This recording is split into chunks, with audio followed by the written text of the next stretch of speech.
Sobat Bismillah Official. Kisah Nuaiman bin Amr adalah salah satu kisah inspiratif dalam Islam tentang seorang pemabuk yang mendapat kesempatan masuk surga. Kisah ini dikenal melalui hadis yang diriwayatkan oleh Imam Bukhari dan Muslim. Nuaiman bin Amr adalah seorang sahabat Nabi Muhammad SAW yang pernah mengalami masalah dengan kecanduan minuman keras. Dia adalah seorang muslim yang beriman, tetapi kelemahannya adalah alkohol. Meskipun dia tahu bahwa minuman keras adalah dosa dan dilarang dalam Islam, dia kesulitan meninggalkan kebiasaan buruknya. Suatu hari, Nabi Muhammad SAW melihat Nuaiman mabuk dan mencela perbuatan buruknya. Nabi kemudian memperingatkan Nuaiman tentang bahaya minuman keras dan akibat buruk yang akan dia hadapi jika terus melakukan perbuatan tersebut. Setelah mendengar peringatan itu, Nuaiman merasa menyesal atas perilakunya dan berjanji untuk berhenti meminum minuman keras. Namun kemudian Nuaiman kembali jatuh ke dalam perangkap minuman keras dan mengulangi kesalahannya. Dia merasa sangat bersalah karena tidak mampu mengendalikan diri dari dosa ini. Suatu ketika dia merasa sangat sedih dan menangis karena kesalahannya.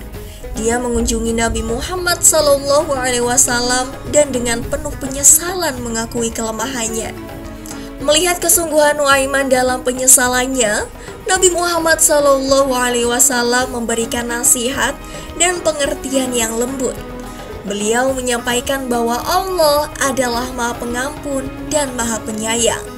Dan selama seseorang benar-benar menyesal dan berusaha untuk meninggalkan dosa tersebut, maka Allah akan mengampuninya. Setelah mendengar nasihat Nabi, Nuaiman memutuskan untuk benar-benar meninggalkan minuman keras dan berubah menjadi pribadi yang lebih baik. Dia terus berjuang melawan godaan dan akhirnya dengan pertolongan Allah dan tekad yang kuat, dia berhasil melepaskan dari kecanduannya. Suatu waktu saat setelah Nuaiman wafat, Rasulullah yang memandikan, mengkafani, bahkan sampai masuk ke dalam liang lahat. Apabila tangan Rasulullah memegang jasad seseorang, sudah pasti jasad orang tersebut diharamkan masuk ke dalam api neraka. Nabi Muhammad SAW sangat sedih kehilangan sahabat yang selalu membuatnya gembira. Setelah Nuaiman dikuburkan, semua masyarakat pulang. Wahai sahabat, silahkan kalian pulang. Aku ingin menyaksikan saat Nuaiman ditanyakan oleh para malaikatnya Allah. Aku khawatir Nuaiman tidak dapat menjawab. Nabi Muhammad SAW dengan setia menunggu di atas liang lahat Nuaiman.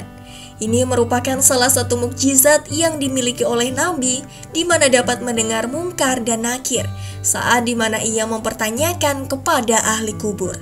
Bahkan saat ditanyakan oleh para malaikat, Nuaiman masih bisa membuat Rasulullah tertawa. Masya Allah.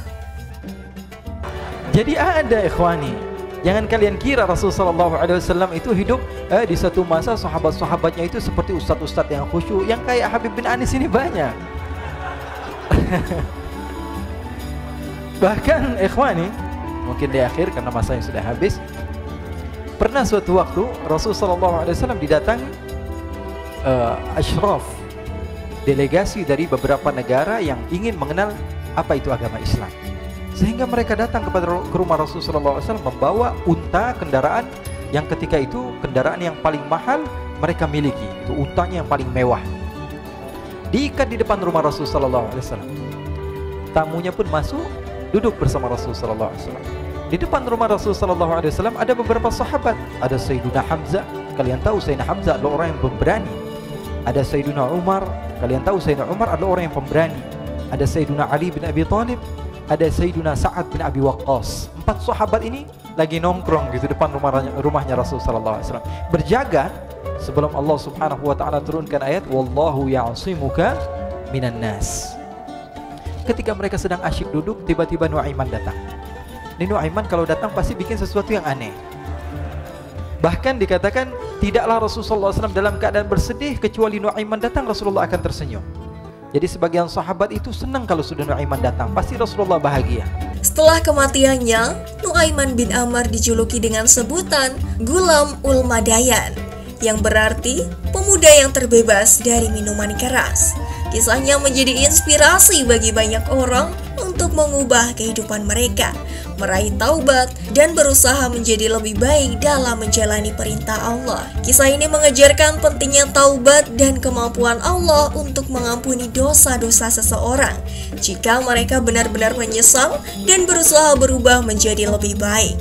Ini juga menunjukkan belas kasih dan pengertian Nabi Muhammad SAW terhadap para sahabatnya, serta ketekunan mereka dalam berjuang melawan godaan untuk menjadi pribadi yang lebih baik dalam pandangan Allah.